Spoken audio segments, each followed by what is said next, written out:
Good morning, everybody. I wanted to let everyone know that this is actually Mike's last episode. He's decided to go off and work on some of his own projects, and we couldn't be happier for him. But what I wanted to ask is, if you're listening to this, please go on Twitter. Follow him at OffTheMike, OffTheMike, and let him know how much we appreciate everything that he's been doing for this podcast. What I'd like to do is start a trending hashtag called Thanks Mike. So hashtag Thanks Mike. And if you could just say what your favorite moment is from the podcast that he helped with, something that he did, something that you're thankful for Mike for. I think that that'd be a really nice way to send him off with a bang. The podcast will still be going, but I want everyone to take this moment to thank Mike. All right. Now on with the show. In the world of Hollywood, movies get greenlit and redlit. They get remade and rebooted. But we are the Ideal. I'm Sam Gasch. And I'm Mike Bobbitt, and this is Ideal Remake.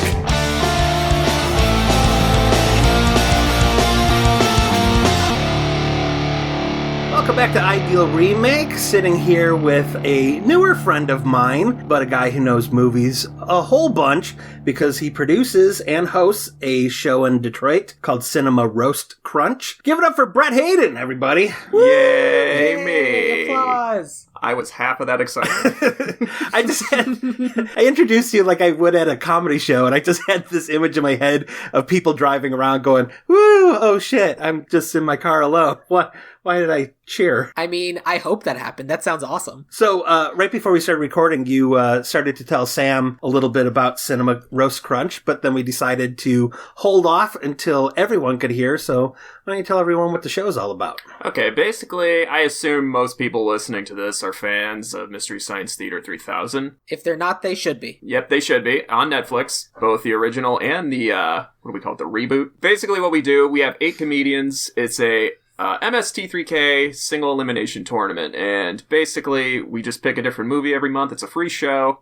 We run it at Sellerman's Brewery in Hazel Park, Michigan. And yeah, we start with 8 comedians, 8 turns into 4, 4 turns into 2, 2 turns into 1. The winner at the end of the night gets a custom championship belt, and we kind of keep track of it almost like wrestling or like boxing or whatever. Like That's champions. So cool. How do you judge it though? Yeah, how does it get judged? I just kind of keep track of who's getting the most laughs from the audience. Oh, okay. Yeah, so it's almost like, and the cool thing about it is I've asked a lot of stand-ups to do it, but also improv people can do it too, because you get to be on your feet and just make jokes about something you see directly in front of your face. Yeah. And it's been fun, man. I've done it at a few different venues, but Sellerman's has been the most supportive, so we're doing it right now, exclusively there. Sellerman's is such a cool venue. I just opened for Sean Patton there, and it's just this place that you wouldn't even really expect there to be a comedy show, but it's like this great brewery that's literally down the street from where I used to live, and I love it. The people there are nice, the drinks are great, and there's a really good turnout for comedy shows there. Yeah, I think also too, because it's like, I don't drink, so what's it called? Mead? Yeah. Yeah, like you can't get hammered drinking mead, so it's kind of like a 1 or 2 drink place. Can. Oh, can you? Okay. Yep. You absolutely can. I have a friend who runs a meadery in San Diego, so... I spoke too soon.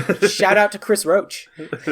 And I got drunk on mead at Sellerman's. But you know what I think it is? It's just because those guys started running comedy there, like, right when they opened, so... Like, they got there right at the perfect time to where they didn't have, like, established regulars that could sit there and feel entitled to heckle the comics and stuff like that. Right. Yeah. Oh, that's really cool. How often do you run Cinema Roast Crunch? We do it once a month, generally the last week of every month. The next one we're doing is actually this Thursday. We're roasting Leprechaun 4 in space. Ooh. Is that this Thursday as of this recording? As of this recording. So by the time this comes out, we have already done the show probably a month prior. That's funny. Leprechaun 4 came up on the Ideal Remake Facebook. Well, here's my question is, if it's the same belt that's kind of a rotating belt, is it like a Stanley Cup thing where everyone gets to write their name really small on the belt? Oh, no. I actually just kind of went online and I found just like the cheapest place I could find like a good quality custom belt. And it basically just looks like a wrestling championship belt. It's just that the center of it, it's like the poster of Jaws, but replace Jaws with Cinema Roast Crunch. That's basically what the belt looks like. Oh, that's cool. Yeah. I mean, I don't know if I've complimented you on the podcast about how great a name for a show that is, Thank but you. It's a fantastic name. I sat down probably for 3 hours trying to think of it, and then it just kind of, I wish I was kidding. I went to Meijer just to get, like, buy groceries, and I picked up a box of Cinnamon Toast Crunch, and I just, for some reason, it just kind of clicked when I saw it, and that's honestly how it all came together. I think that's wonderful. When I first moved back to Michigan, Brett was one of the first of the new people who I didn't know before when I lived here that was just very open and welcoming, where Allison started working right away. I had nothing going on. We were staying at her parents', and Brett was like, hey, you can come over anytime if you want to hang out. And it really made me feel welcome back to Michigan. So I don't think I told you that before, but thank you for doing that. We never ended up hanging out. We didn't hang out. I'm not going to hang out with someone half my age.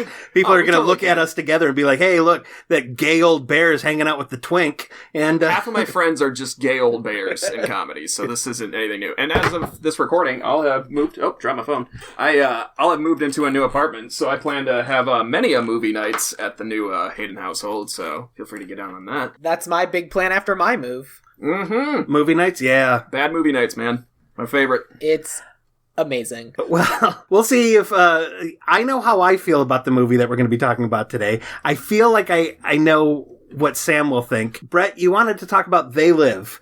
Yes. Now, you and Sam, you may even be younger than Sam. How did you first come across They Live? Well, just so people know, I'm 25, so... You are younger than Sam. You're younger than me. Hell yeah. How old are you, Sam? I'll be 30 in June. Okay. Not too far off. They Live... Well, Sam, isn't the question, I can play 16 to 25. I mean, if people will believe that I am 16. Yes. People think I'm still in high school. It's okay. I have no problem with it. Yeah. Oh, yeah. When we're 40, we're going to be killing it, man. Hell yeah. Yeah. If Sam gets rid of his sideburns, he can play high school kid, no problem. Yes. I've had these sideburns my entire life, so I had these sideburns in high school. Oh, jeez. I just pictured a baby with sideburns. Uh-huh. No, I came across They Live. I was probably, I want to say 12 or 13. Bravo used to do... Yeah. That growing up. Adolescence. No, Bravo, the TV channel, they used to do these, like, scary movie countdowns. They had, like, 100 scariest movie moments one time, and then they had, like, 30 even scarier. And I don't remember how They Live somehow managed to be in that for some reason. Yeah, because Sam does not like scary movies. It has a physical reaction to scary movies. And I assured him that They Live isn't a scary movie, and I don't believe it is. Now that you've seen it, Sam, am I right? You are correct. Okay, good. Okay. But weirdly enough, like, that movie popped up, and I couldn't tell you which of the scary movie countdowns, but I just remember being 12 or 13, and I saw Rowdy Roddy Piper in this movie where he put on these glasses, and he just saw what looked like these, like, skull, like, alien things. And if you didn't know, now you do. My favorite thing besides comedy is pro wrestling. I love it to death. So when I saw Rowdy Piper in a movie and I had no idea what it was, I had to check it out. And I didn't know at the time it was a John Carpenter movie. Mm-hmm. So Halloween... Which is my theory as to why it keeps getting added to these horror movie lists. Because it's not a horror movie, really. I mean, there's monsters in it. But I think because it's John Carpenter, that's why. Yeah, it's the association where it's like Halloween, The Thing. I don't even know if you can... I'd consider The Thing basically a horror movie. People watch it. Yeah, people watch it around Halloween. It's become like that kind of tradition for a lot of people. But, I caught it when I was like 13 or 14, and I just kind of, at the time, watched it as just kind of like a monster movie. I wasn't really paying attention so much to, like, the deeper message, like the social commentary behind it. I just thought it was just like a fun, cheesy Carpenter movie. And then I watched it when I, like, graduated high school, and I saw really what they were trying to say about society, and it gives you this whole new perspective, especially how relevant the social commentary is today. Like we were talking about earlier, like you just rewatched the movie for the first time in however long. I rewatched it for the first time in however long, and it's amazing how relevant that movie is today. That's why I think I wrote down a list of my favorite movies. I thought which one would still hold up today because like what they talk about is still relevant, and that was the one that jumped out at me the most. Yeah. Speaking of Roddy Piper movies, though, have you seen Hell Comes to Frogtown? I've not. I should, okay. I feel. I will just say, don't necessarily jump into the deep end of a Roddy Piper movie. Okay. Because I liked Hell Comes to Frogtown, but it's not a good movie. I mean, it's called Hell Comes to Frogtown. Because he plays Sam Hell. Okay. Oh, God. Yeah, it's like a Mad Max movie where Roddy Piper is the only fertile man, so all these women want to be impregnated by Roddy Piper, and he has some sort of metal chastity belt Speedo on throughout the movie, and it's not great. But I love Roddy Piper. I grew up in the era of Hulk Hogan and Roddy Piper and Andre the Giant, and Roddy Piper was always my favorite wrestler from back then. And so They Live came out in 1988. That means I was 16 when it came out. I saw it then. I feel like I saw it one time between now and then. So this viewing was my third viewing. And Sam, this was your first time. What did you think? Aside from the acting and the pacing, I liked it. Okay. Perfect. Which I know is a surprise to you, Mike. Yeah, because I feel like it would be a good companion piece with both Repo Man and Buckaroo Banzai. Oh, Repo Man. And well, and you mentioned that when I was speaking to you off mic. Yeah. And I mentioned, like, because I didn't enjoy either of those movies when I first watched them. Although with time, like, the more I think about Repo Man, the more respect I have for it. Mhm. Not the case for Buckaroo Banzai, unfortunately. Give it time. Okay, sure. But for this movie, again, I agree. It's still current. It still has relevant social themes. It's the cheesy effects aside, they kind of still work. I have a couple pitches for how I would remake it and make it more modern, but I actually think that in terms of concept, it's a really cool idea. Yeah. One of the problems I always have with these sorts of movies is, like, with a lot of conspiracy theories, I'm always like, yeah, but there's no accounting for incompetence. Like, oh, well, the Illuminati rule the world or something like that. I'm like, no, because if they did, there's no way human beings are competent enough to not let that slip. But if they're aliens, it works. And that's what I found interesting. I just realized that you both kind of come from money, so you may be aliens. I don't come I may be from the only money. human on this. I do. I assume you come from money, Sam. My parents are self-made. I mean, their parents helped them go to college, but no, my grandparents, my dad's parents are Holocaust survivors, so they came to the country with nothing. And then when my mom went to college, she went to college outside New York, and so a lot of her family basically disowned her. Oh, geez. So my parents have done very well for themselves because they're very smart, very hardworking people, and they chose work instead of hanging out with their children. But Or they became wealthy for siding with the aliens.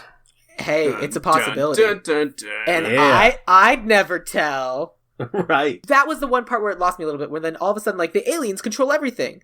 Hey, let's bring some of these humans on board. And that made no sense to me.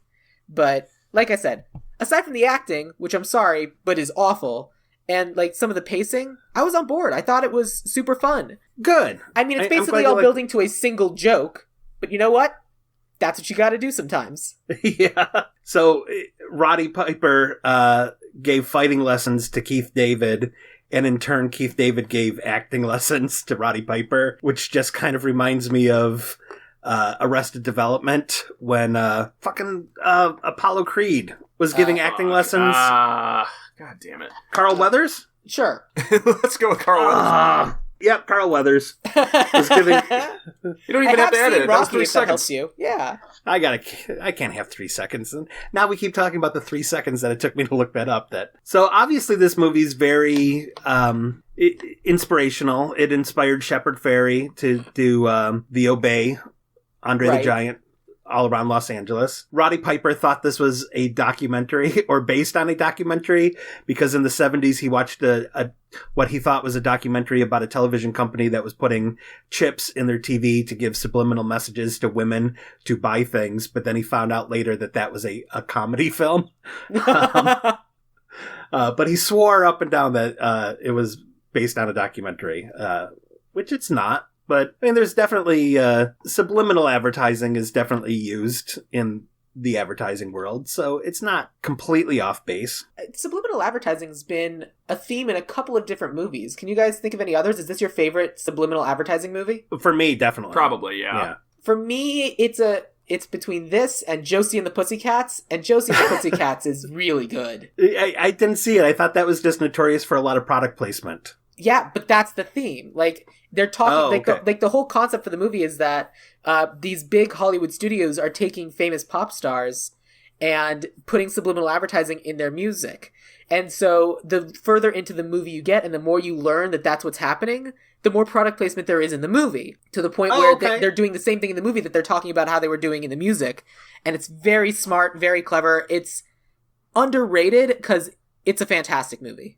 Yeah, that sounds pretty cool. I think it came up before. Is Alan Cumming in that? Yes. Okay, yes, it came up on the podcast before when we were doing Clue. Yeah. So basically, They Live is about an unemployed homeless drifter who is nameless in the movie, but in the end credits and in interviews, they call him John Nada. He discovers this underground resistance group has sunglasses that let you see things for how they really are, and that is that the upper class are aliens, and behind a lot of things like money, magazines, billboards are big subliminal messages saying things like obey, consume, reproduce. The money says this is your god. Yeah.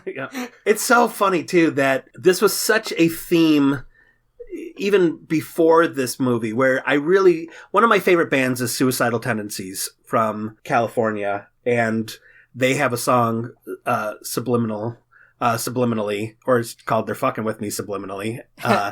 And that song, which predates this movie, is basically the exact same thing. And, I don't remember this being such a big thing in the 80s, but then again, I wasn't really woke in the 80s. But yeah, I really love this. I'm so happy that we ended up doing this movie, because otherwise I don't think I would have revisited it. And I don't think I'd have ever seen it, so I appreciate that we're doing it too. So do you want to take us...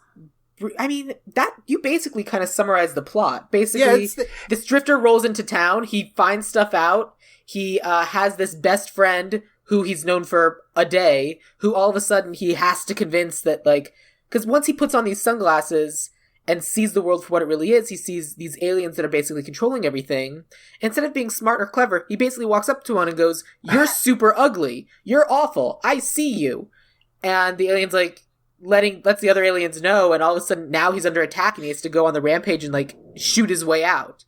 But they do explain that the sunglasses have the side effect of making you feel like you're stoned. They explain that like that's the case afterwards. The sunglasses make you feel like you were stoned and like lower your inhibitions? Like, hey, I put on these sunglasses. You look dumb. That's how I took it. I took it kind of like that, yeah. I didn't pick up on that at all. Yeah. I mean, it's also possible I just missed it, so that's interesting. Yeah, because he was talking about how once he takes them off, he crashes really hard, which is why he kind of passes out when he gets to the television producer's home. I was aware of the crash, but not of the high. Yeah. So here's my question to you guys regarding Meg Foster as Holly. Was she on the side of the aliens the entire time, or just at the end? Huh. Because I couldn't really... Go ahead. Oh, no, I just couldn't really... I had a hard time trying to figure that out myself. My guess is that she was on the side of the aliens the entire time, because that's why the aliens had their satellite radio wave, whatever transmitter, at her studio. And then when she's at the meeting, she says, "Oh, no, it's not at my studio." And then later, of course, it is. And I think that she's calm and collected. She doesn't necessarily know that he was going crazy going after aliens, but as soon as he's knocked out, she calls the police and says, "Oh no, I'm fine. He's here. Do your thing." Yeah, I guess I would lean more towards maybe she was with them the whole time. I was going either way because they made a point of showing that he left the sunglasses behind in her place. Right. But there's also the line that she says, when he tells her to put them on, where she says, "Listen, I'm just going to tell you that I see whatever you see just for, to appease you, So, which I thought was a good line. She didn't act well at all in the entire movie, but some of the lines she had were good. Hey, she's Evil Lynn from the Masters of the Universe. Masterpiece. Neat. I have a friend who, actually the friend that we were doing that movie Fantasy League thing. I don't know if you're still doing that, Sam. Sure, I'm not. Okay, Masters of the Universe is his favorite movie. Ooh. You know that they're eventually going to remake that, right? Well, they should, because Masters of the Universe was a horrible movie. Yeah, so that's one of the should... See, I feel the same way about Masters of the Universe as I do about this movie. This movie is a cool concept, but I don't think it's particularly well executed. When I pitch our podcast, I say it's... we talk about movies that either have been, will be, or should be remade, and I think They Live as a should be remade. I wouldn't be surprised if it does get remade soon, especially with like Danny McBride remaking Halloween or reimagining or rebooting whatever he's doing to Halloween.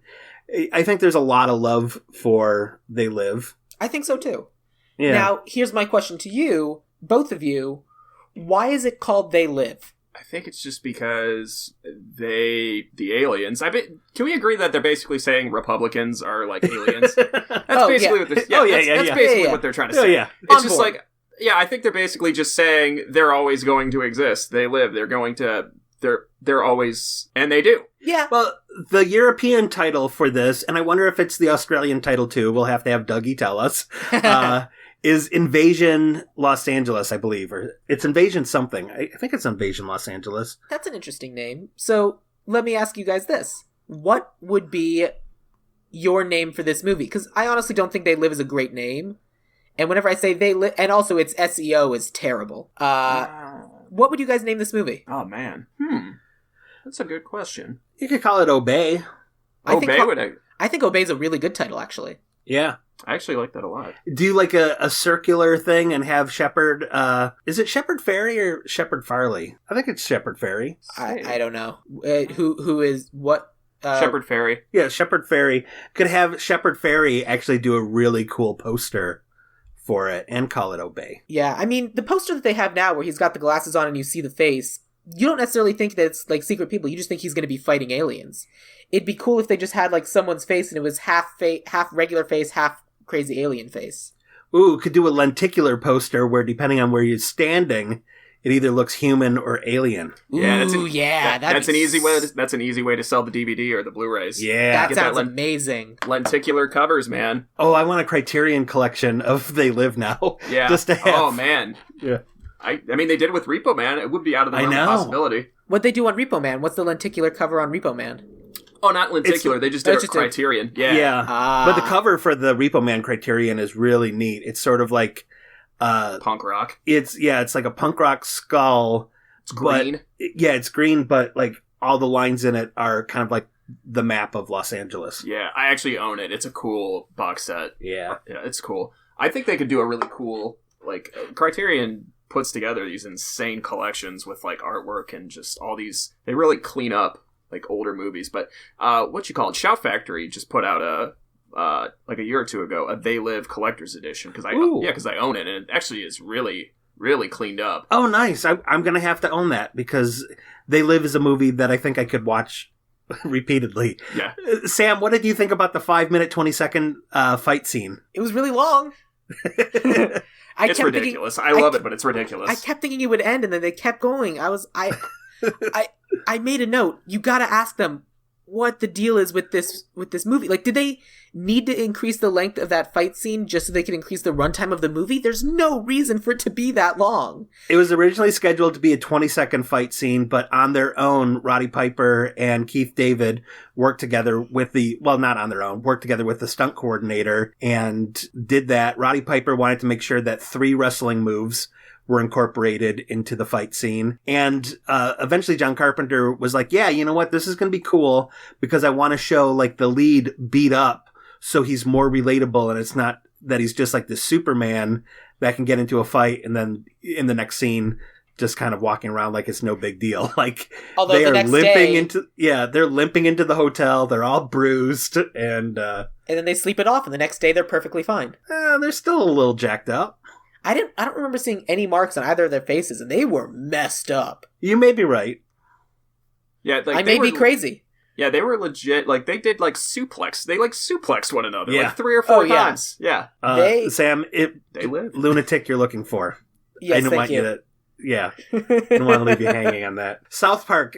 I was watching. Yeah, Jimmy and Timmy. They did. And Timmy. If you listen to the commentary, they actually say they ripped off the They Live fight scene. On YouTube, you can find a split screen of the They Live fight scene with the South Park fight scene, and it's really funny how, for the most part, it's shot for shot. Yeah. Wow. That's pretty great. Yeah. Because that's the thing. This is one of those movies that kind of just like buries itself in the collective subconscious, and it just comes out in interesting ways, like the Andre the Giant Obey posters. Yeah. I like a lot of the practical effects, too, like the grocery store scene. What they ended up doing was they had to build a set for the grocery store so they could take everything off the shelves and replace it with the secret produce and product in there. The hidden message stuff? The hidden message, which reminded me of the grocery store in Repo Man where it was, you know, Oh, beer. yeah, it's true. I liked that, and I liked how, like, the magazine stand, and I liked how when they had the glasses on, everything was black and white, and the weird aliens and it was a different way of looking at things.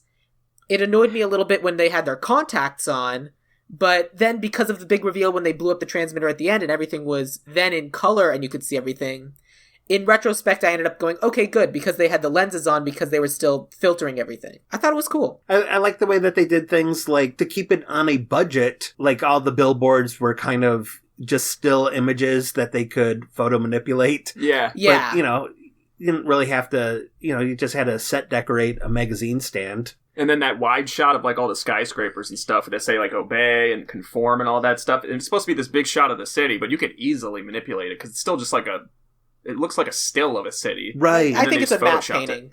Yeah, something like that. But it looked like when they actually, like, shot it, it was just, like, a very easy, cheap thing they could do that and still look really good. Yeah, and I think the weird hovering ball was, I think that was animated. Yeah, that wasn't... I could see that. Yeah. I thought it was interesting, too, seeing how the LA skyline was so much different than how it is now, where I used to work in the Bank of America building. So the skyline They Live in 1988, the two tallest buildings were what are now the Wells Fargo building and the Bank of America building.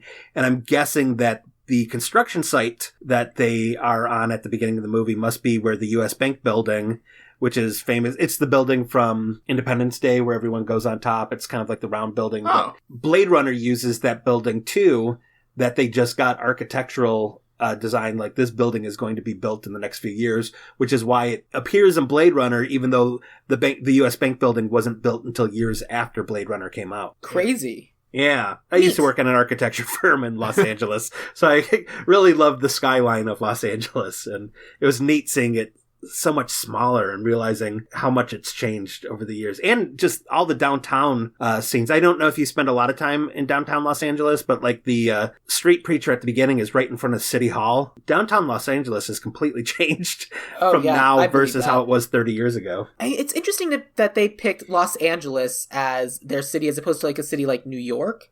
Because you think with everyone spread out, that would be harder to manipulate. But Los Angeles is good because it's got all that like broadcast stuff. Yeah, I wonder too if, I don't think this is the case at all, because a lot of people have, like the alt-right clearly did not understand what John Carpenter was going for with this, and they have said that They Live is John Carpenter talking about the way the Jews are taking over, and John Carpenter is like, oh, that's not true at all. No, you totally are misinterpreting it. It's all about you guys. Well, yeah, that's, It's interesting how different pieces of art can be differently interpreted. Wow, that's a bad sentence. It's interesting how different pieces of art can be so the interpretation of it can be so wildly different. Right. So what I was getting at is I wonder if it's Los Angeles because maybe there's a part of John Carpenter that was equating it to Latin Americans, maybe? Probably not. No, because the only people who were vaguely ethnic were a lot of the poor people in the little shanty town at the beginning. Yeah, you know what? That definitely is not the case. Here's one thing, I don't know if you know about this, Brett, but all the homeless people at the beginning are real homeless people that John Carpenter said, well, look, this is a way for me to give them work for a week and make sure that they have meals and everything from, catering. And I thought that was really, really cool and noble. I like John Carpenter. Yeah. Yeah. I haven't heard many stories about him, but based on that story alone, I like him too. It just seems like a cool, I think he's like in his 70s, just a cool, laid-back, progressive guy, way ahead of his time. I don't think I've seen an interview of him where he's not smoking or doesn't light up a cigarette halfway through the interview, where sometimes I'm just like, how the fuck are you still alive, man? Wait, John Carpenter's still alive? Oh, yeah. Hold up, I'll pull up, let's see how old he is. I'm on IMDb he's still alive.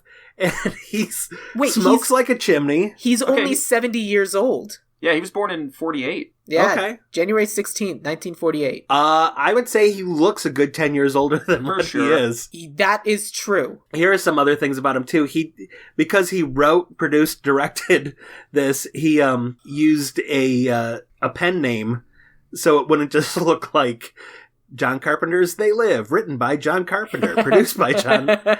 So the writer who's credited for this, which is, IMDb has his real name. Oh, okay. He's credited as Frank Armitage.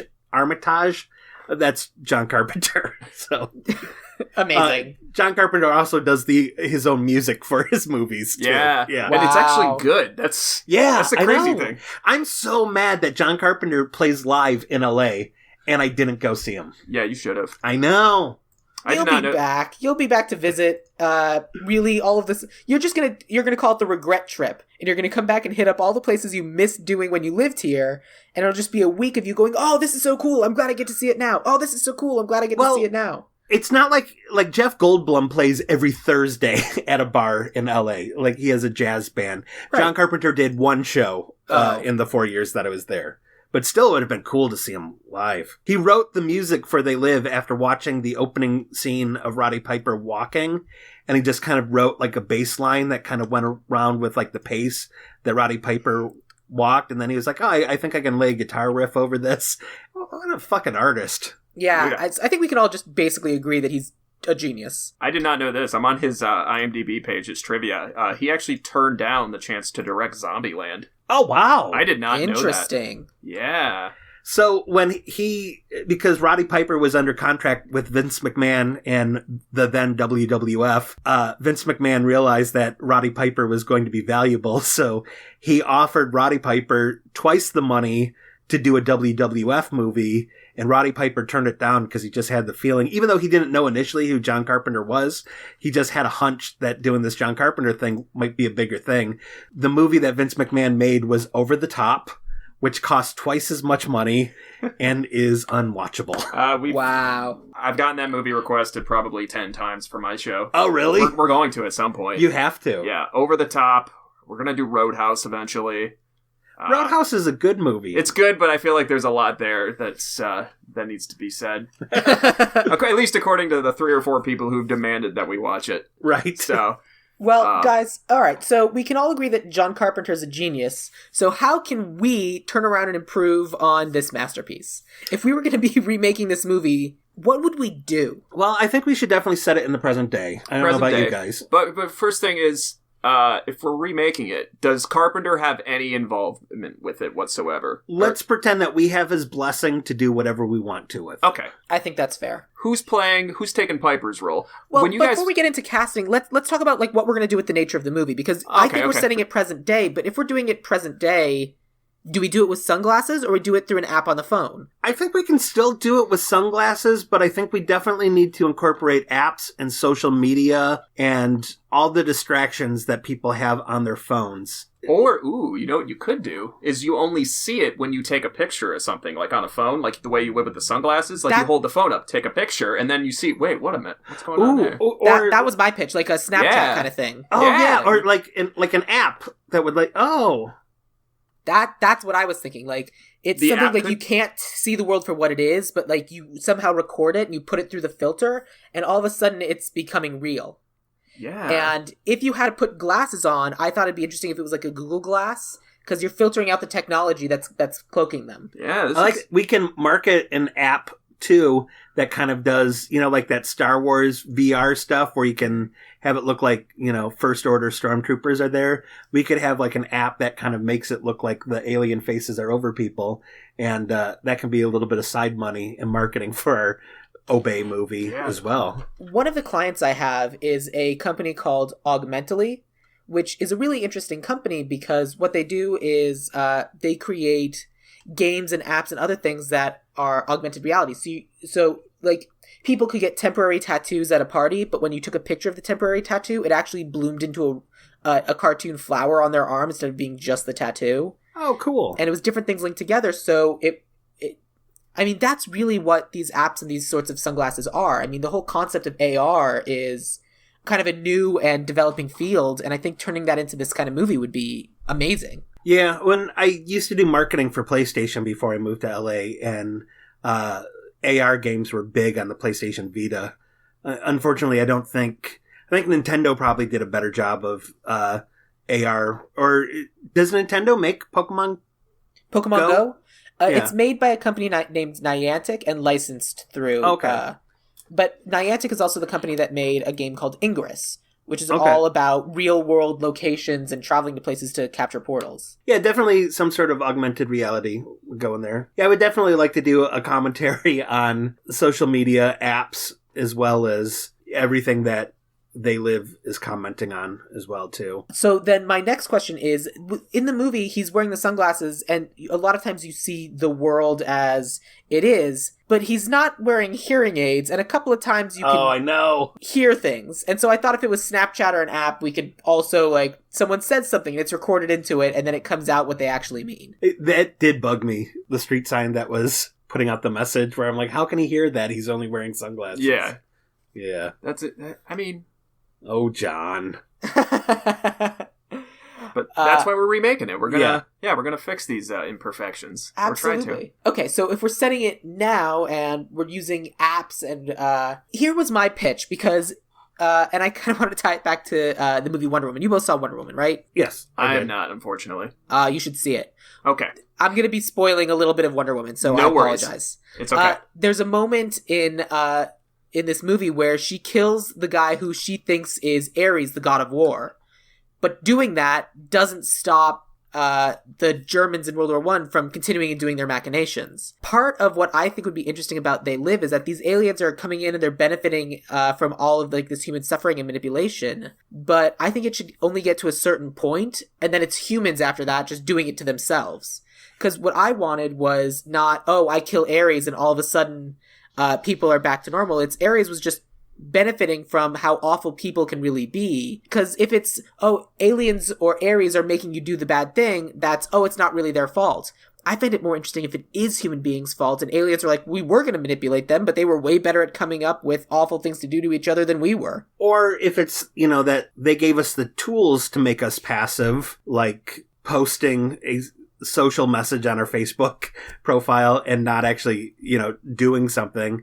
And it's the humans that kind of are, like, who's to blame is, I do like the idea. I'd like the idea of, like, the waters being a little muddy, because you have to kind of decide, like, who's the bad guy here?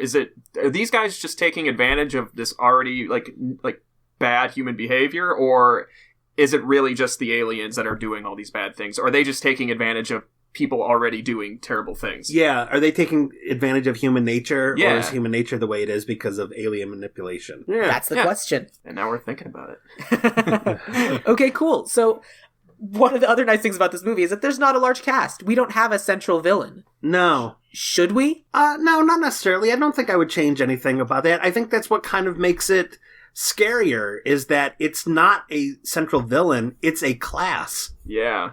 I agree with that. One thing I did do with my casting, because I think particularly these days we're becoming more and more aware, not to pat myself on the back, but I've been aware of because of the gender discrepancies within the world of comedy. I thought it would be interesting to have the leads be female, because female voices are typically not heard. So it just kind of makes it a little bit more of a struggle than having a straight white male, where people are more likely to listen to what a straight white male has to say as opposed to a female. I actually like that. I didn't even put the idea of having a woman as the lead, Yeah. especially now because they're like such an underdog. Yeah. I think that would be interesting. I have nothing against that. Then let's get to yours in just a sec, Mike, and let's start with Brett and mine, and let's see if I'm sure your selection for a female lead tops us. So, Brett, who did you have for John Nada? I actually, until Mike brought it up, I didn't even think about the female lead. So, if you guys want to, get the ball rolling with the female, because because I think Mike wants to originally? change Jonathan Nada to Joan Nada or something like that. Huh. I think he's gender swapping Rowdy Roddy Piper. Yeah. Yeah, I didn't even think to, originally, because somebody posted it, I believe Mike posted it in the Facebook group about, look at that. who would you have as, somebody suggested, paying almost homage to Rowdy Piper, because he's since passed away, to have, a wrestler do it again. Yeah, I initially thought The Rock. You thought The Rock? Because somebody mentioned it in the actual comment section, because that was the first thing that came to mind. There's a wrestler right now. His name's Dean Ambrose. And he's kind of his whole thing is he's the lunatic fringe. And he kind of does look like a drifter, sort of just kind of dude wearing a tank top and jeans who's just kind of beats people up and is kind of just like his own man sort of thing. I kind of thought like the idea of a wrestler playing in that role, even today, would be cool to see.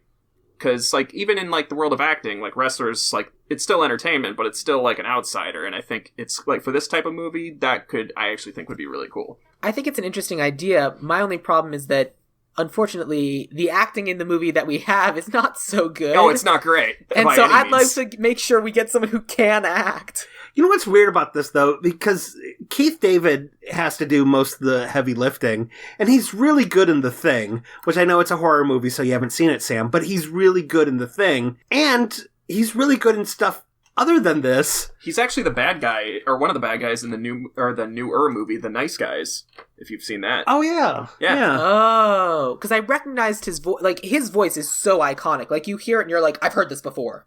Is he the voice in God of War, the video games? I believe he is. He might be. So, the Facebook group, I just pulled it up real quick. You're right. Ryan Dickman suggested Dean Ambrose, and Denver Rashawn, who's a local filmmaker, suggested The Rock. And Dougie pointed out that I was just having the group do my job. Yeah. Which is the only one of those comments that I liked. I'll like it too, then. Okay. I also like that you posted that question and then completely forgot to check. Oh, come on, guys. I'm 45. You think I can remember things? Yes. Well, the person that I had for my character of Nada, I cast Nathan Fillion. Okay.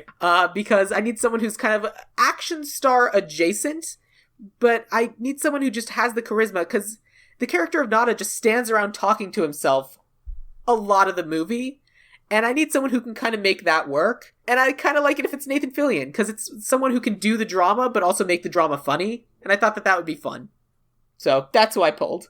That's not a bad pick, because you gotta remember, too, like, this is, like, there's some serious things being said about society in this movie, but it's still very tongue-in-cheek and silly. Absolutely. So you gotta have that right balance. I think that's a good pick. And yeah. the character's not especially young. The character's in his 40s, and I think that's how old Nathan Fillion is. Oh yeah, I looked it up. I think Nathan Fillion is 1 year older than you, Mike.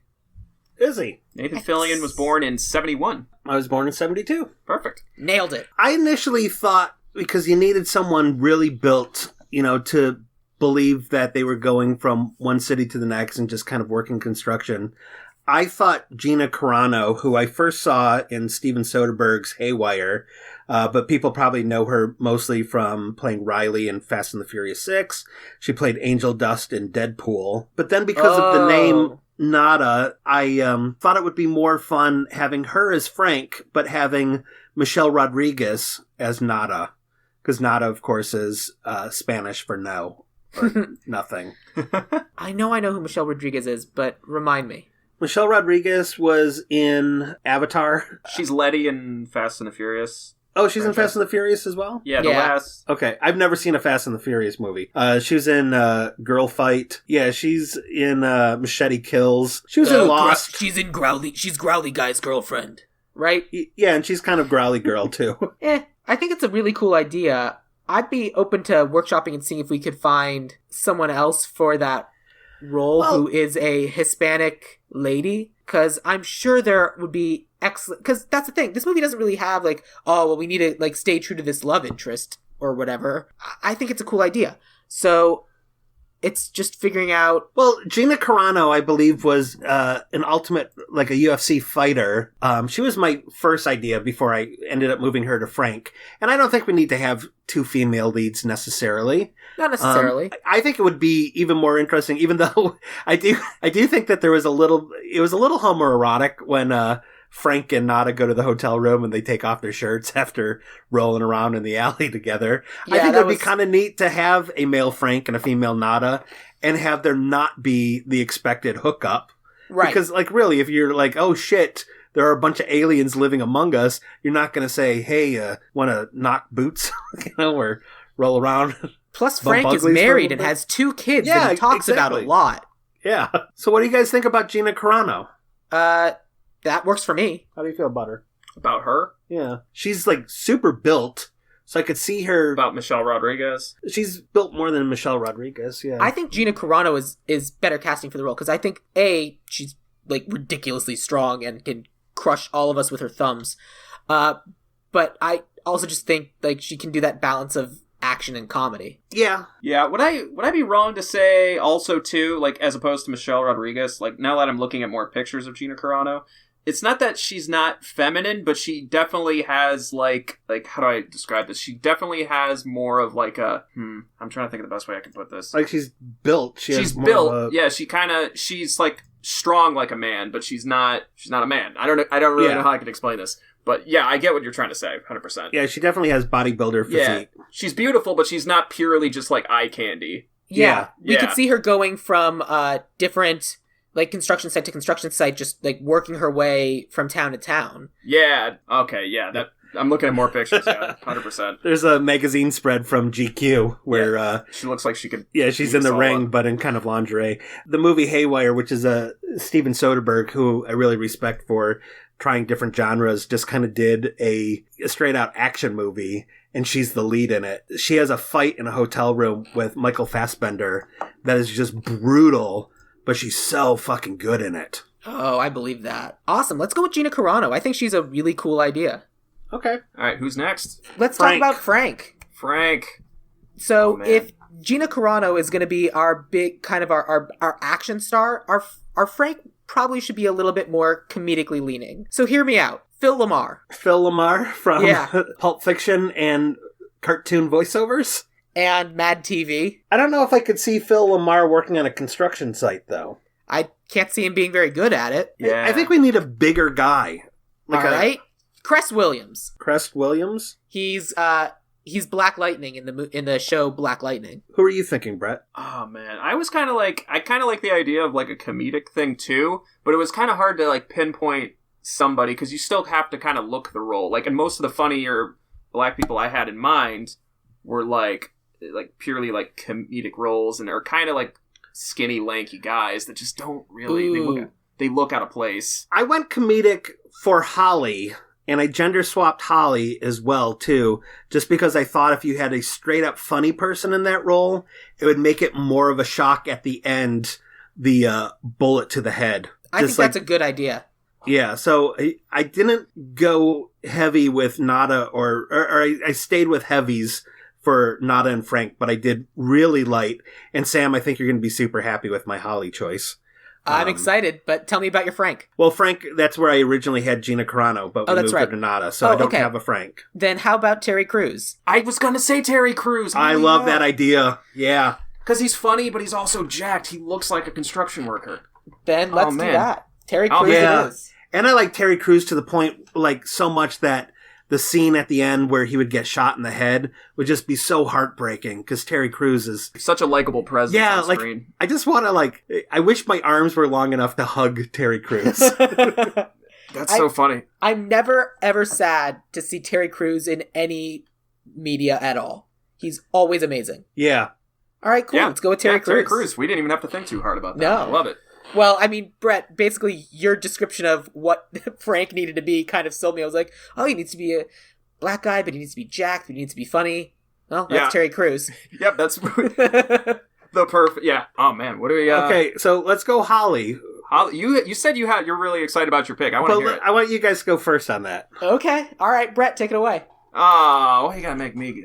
I can go first. All right, I'll go first. Please do. Yeah. My Holly is Gina Torres. Okay, let's look at. Okay. I feel like I know that name. Let me look it up. All right. She was in Firefly also. Yes, she was married to Lawrence Fishburne for many years. Okay. She's certainly a badass and really wonderful actor. Oh yeah, was she nominated for an Emmy this year? I don't remember. What is she in these days? I haven't seen her since Firefly. She's in Westworld. She's in Suits. She's in The Cash. She's in Westworld? Who's she in Westworld?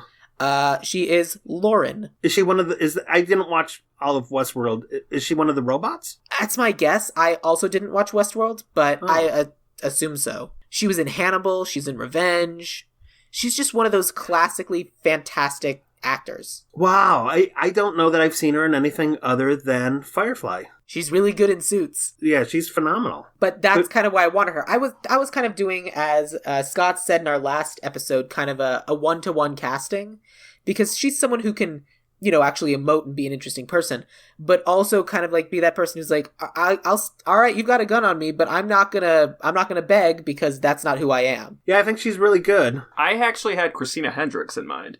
Christina Hendricks and that's is really purely good too. just because I'm a huge Christina Hendricks fan, and I will see her in anything, and she'll make it work. That's just where I'm kind of at with her, personally. She is also a fantastic actress. Yeah. Yeah. And I just kind of figure, like, with her, I can see her playing that kind of soft-spoken, sort of like almost obedient sort of person, and then she can turn that like immediately, like in the original movie. That's literally her role in Firefly. Yeah. That's exactly what she does. Now I want to know Mike's, because he built it up like he was... Mike, so like I said, I gender swapped and I wanted someone super comedic to make the turn at the end that much more of a surprise. I went Karen Sony, who is a comedy guy that Paul Feig uses a lot. He first used him in the Yahoo series Other Space, which he's great in. He's super great in. I just started watching that. He's in Rough Night, Office Christmas Party. He played the guy who was delivering the food to Melissa McCarthy in Ghostbusters. He's a straight up little comedian. He is, he's in Deadpool. He plays the guy who drives a car and gets carjacked in Deadpool. Yeah, he's that guy. Oh, okay. I mean, basically, his role in Deadpool is what we would want him to be in, or is what you would want him to be in They Live. I'm sorry, in Obey. In Obey, or more like his Other Space role, where he somehow became a network executive, even though he's totally unqualified for it. Yeah. Maybe he just kind of lucked into the position because of nepotism, and you can believe that he's not helpful to Nada because he doesn't really know anything. But in the truth, the truth is really that he does know what's going on, and it's all just deception. I like it. I think that's a fun idea. He's also someone that we haven't necessarily brought up on the podcast before, but who I also really like. Yeah. Why not? Let's go with him. Okay. Karen Sony, you got a job. So next I would say Gilbert, the leader of the Resistance. Yep. I don't have a pick for Gilbert. I was sitting around thinking about that one for a while, so I'm gonna kind of let you guys take the wheel on that one. Okay. I have 3 other actor roles who I have. And then we get to writer-director. I have 3 more total. I have Gilbert, the Preacher, and the Drifter. I have Gilbert, the Preacher, and the rich guy at the end. Is the rich guy at the end the Drifter? The rich guy at the end is the Drifter who's complaining about the reception on the television at the beginning. It's funny. I can actually see. I could see Mike's picks for everything, his pick for Drifter was the one I had in mind. So that's perfect. Cool. Yeah, so that's perfect. All right. So do you want to start with Gilbert or the Drifter? Let's start with Gilbert. Great. Yeah, let's do. Yeah. What do you guys got? I had Rob Riggle. Ooh, Rob Riggle? I like Rob Riggle. That could be fun. I did one of those 1-for-1 things, and I did Jonathan Banks. Jonathan Banks. From Breaking Bad. Okay. And your favorite movie, Sam, Buckaroo Banzai. Oh. He plays the hospital orderly that John Lithgow kills at the beginning.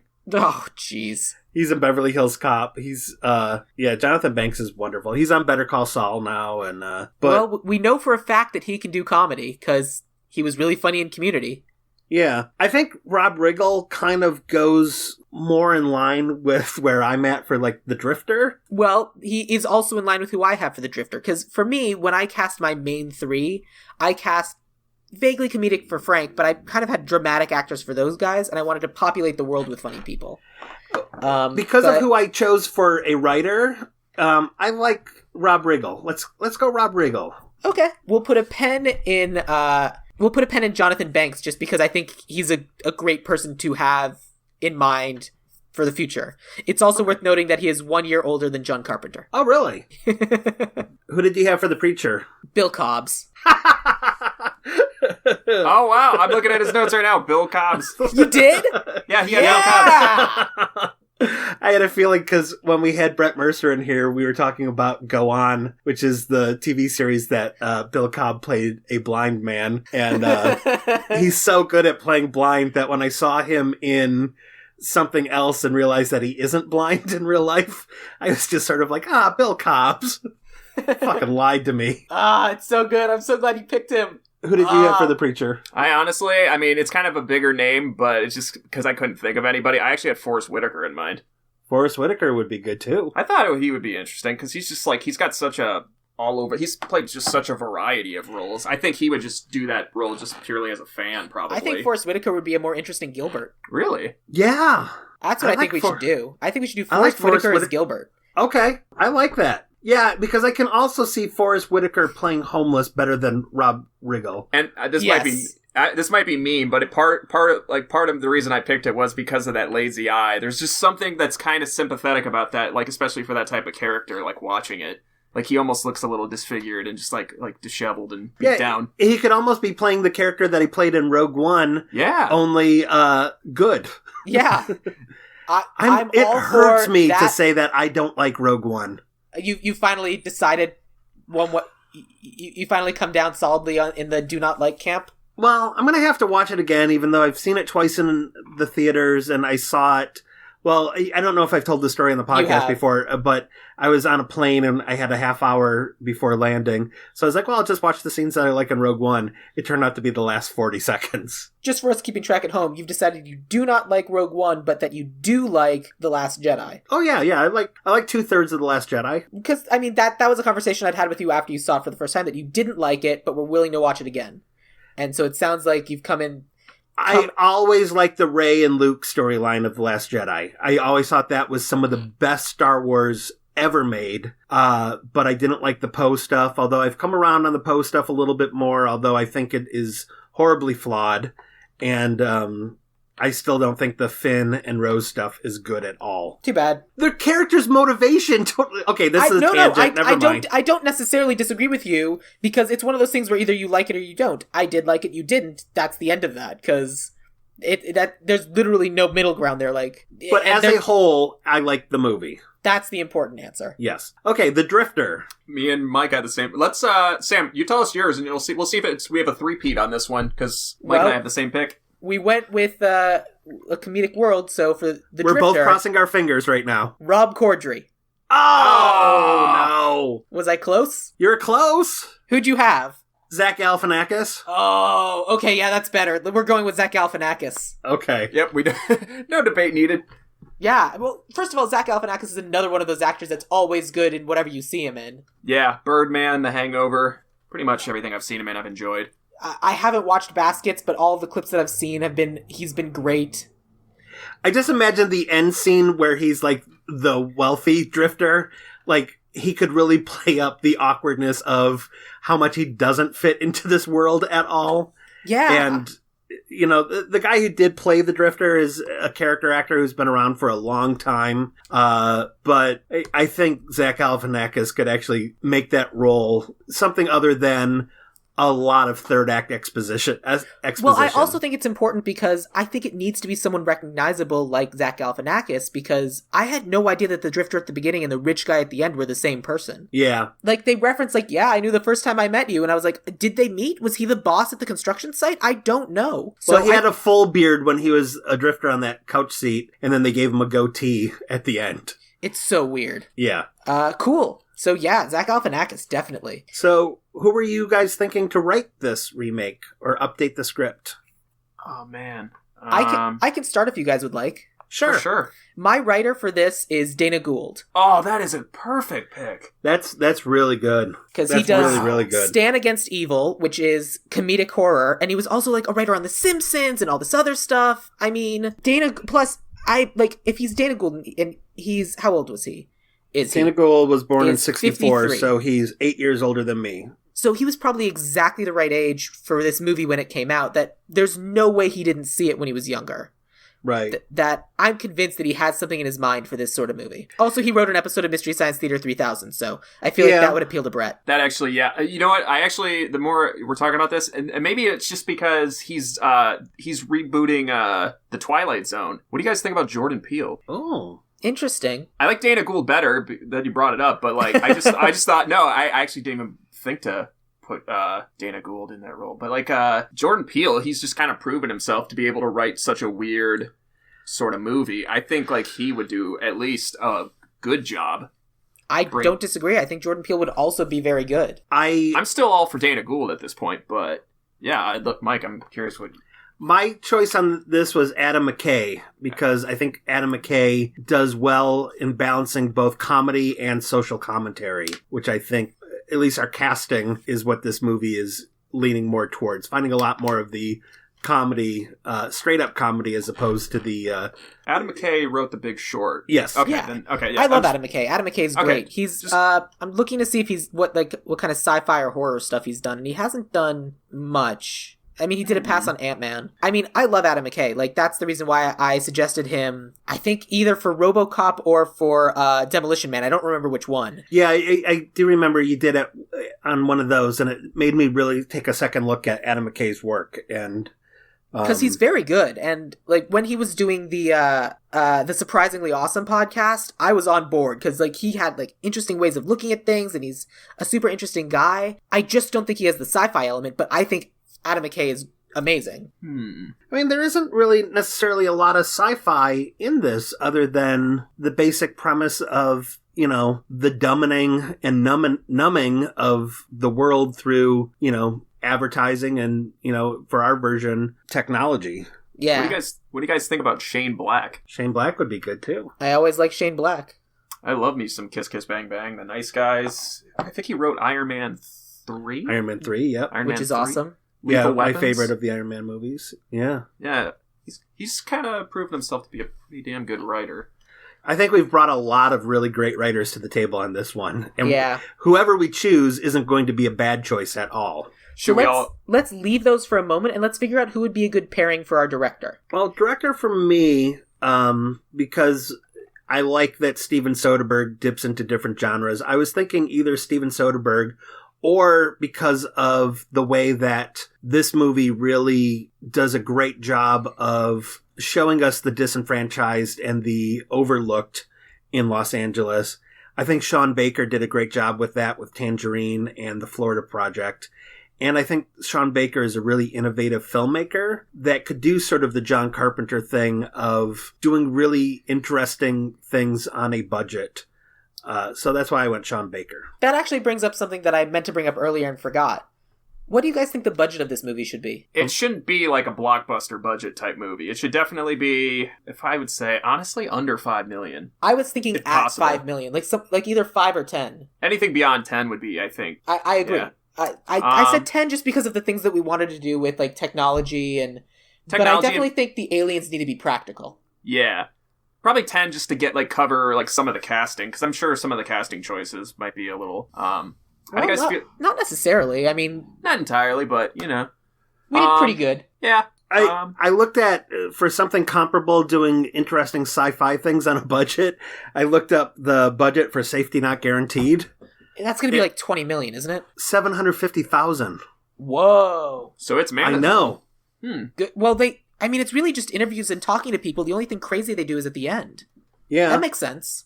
Um, Brett, who did you have for director? For director, I actually kind of thought about, like, how you can get as much out of as little as possible. I'm not sure if you guys are familiar with his work, but I'm a huge fan of Adam Wingard. Yeah. He directed You're Next, The Guest. I believe he directed the new Death Note. I haven't seen it, but, like... I liked it. A lot of people didn't, but I am not familiar with the anime at all. Mm-hmm.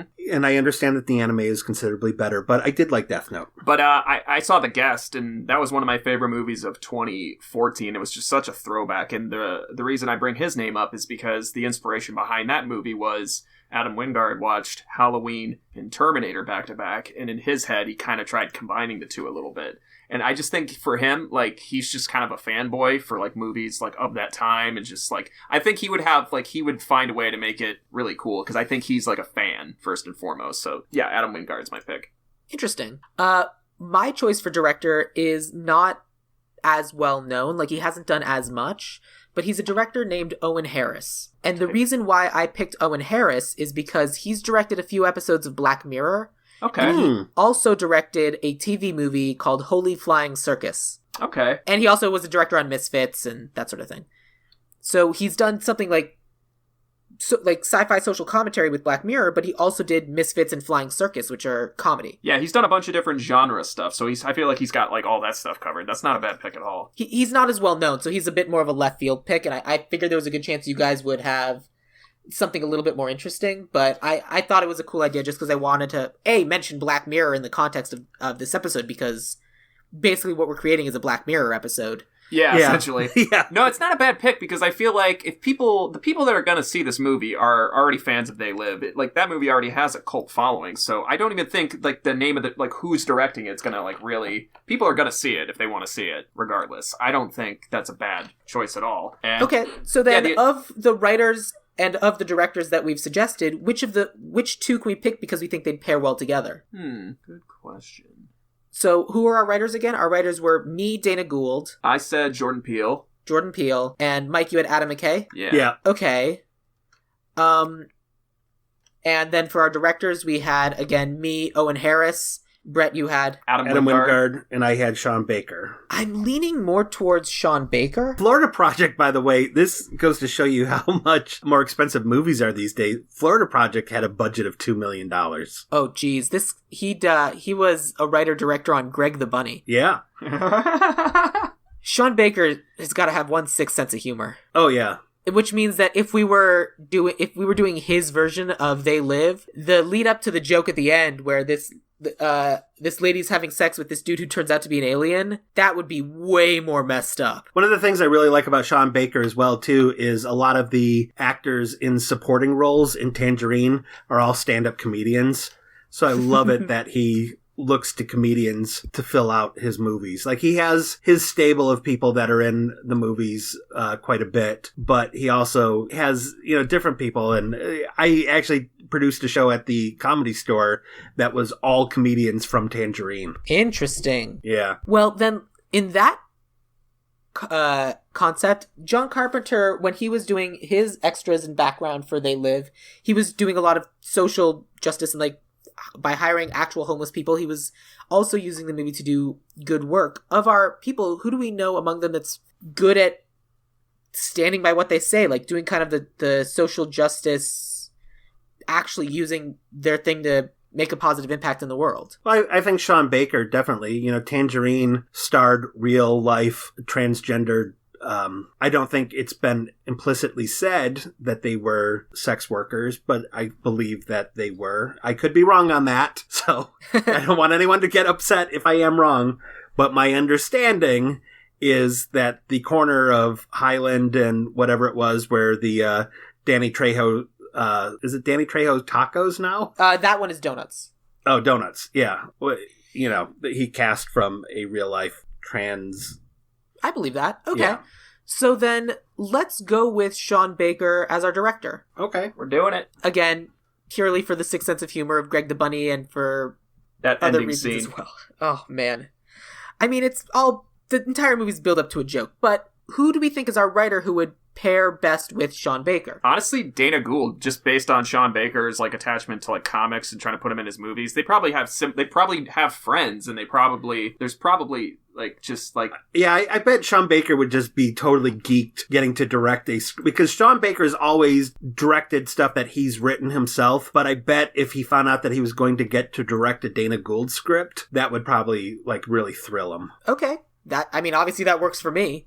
And if you guys are happy with that, then let's go with it. Yeah. Gentlemen, I believe we have a movie. I believe we do. So, Mike, do you want to take us through what our movie is? Our movie is called Obey. It is based on John Carpenter's They Live. We will have a lenticular poster designed by Shepard Fairey. It stars Gina Carano as Nada, Terry Crews as Frank, Karen Sony as Holly, Gilbert is played by Forrest Whitaker, the preacher is played by Bill Cobbs from the television show Goon. That's a callback to a joke 3 episodes ago. Yeah, I think it's a great callback. Oh, thank you, Brett Mercer.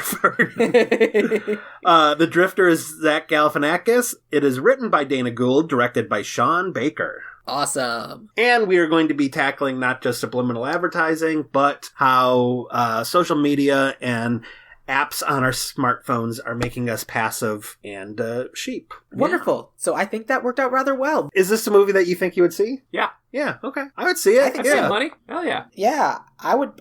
All of the elements are things that I like. Yeah, everyone that we have in this and the people that we have making it are, people that I really dig their work a lot, too. And the subject matter, I think, is important and I think is timely and worthwhile. All right. So, Brett, what do you have coming up? Where can people find you online?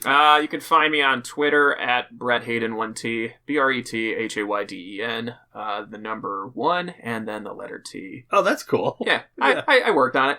If you're on Facebook, please like Cinema Rose Crunch on Facebook. I have a new page for it. It still has under 100 likes. It's still fairly new, so please like that. And come to that. We do it like the last week of every month at Sellerman's in Hazel Park. It's a free show, so come on down, get a drink, watch a terrible movie with us. And Sam, you're online at Sam Gasch, Gasch. And Mike, you are online at Off the Mic, OFFTHEMIKE. And it is great. All of the things you do are wonderful, and you know what? I love you both very much. Are we going to end this with love? I don't see why not. I mean, love is the greatest smokescreen that the aliens have ever given us. They trick us into loving things that mean nothing. It's all going to our heads. Well, actually, my house is next to an alley. I was thinking that maybe Brett and I could go outside and wrestle around for 5 minutes and 20 seconds. Oh, man. I mean, as long as you guys go to a hotel afterwards and take your shirts off. Perfect. I have a rule, no shirts off. All right, thanks for listening to Ideal Remake.